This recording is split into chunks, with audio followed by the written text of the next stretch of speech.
আজকে আমরা ভারত মাতার চরণে আশ্রয় পেয়েছি এই মহামানবের জন্য, নইলে আজকে আমাদেরকে আগের পাকিস্তান আজকের বাংলাদেশে থাকতে হতো এবং তার পরিণতি কি হতো আমরা নিজেরাই social media, electronics media, print media এবং ওই বঙ্গে থাকা আমাদের আত্মীয় স্বজনদের কাছ থেকে আমরা প্রতিনিয়ত শুনতে পাই, দেখতে পাই।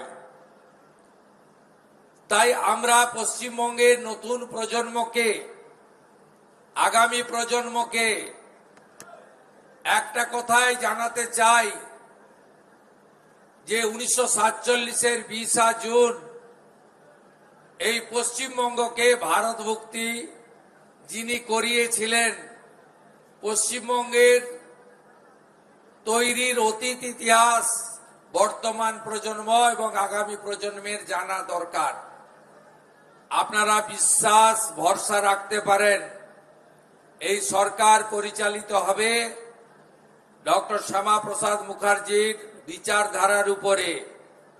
এই সরকার পরিচালিত হবে, তার কার্যপদ্ধতি হবে ডক্টর শ্যামাপ্রসাদ মুখার্জি স্বামী প্রণবানন্দের স্বপ্ন পূরণের মধ্য দিয়ে।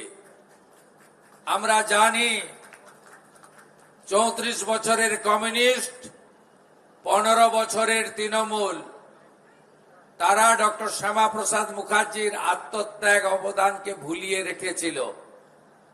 আপনারা নিশ্চিন্ত থাকতে পারেন, বিদ্যালয়গুলিতে যেভাবে প্রার্থনায় বন্দে মাতরম মন্ত্র উচ্চারিত হচ্ছে, একইভাবে ঘরে ঘরে ডক্টর শ্যামাপ্রসাদ মুখার্জি পূজিত হবে।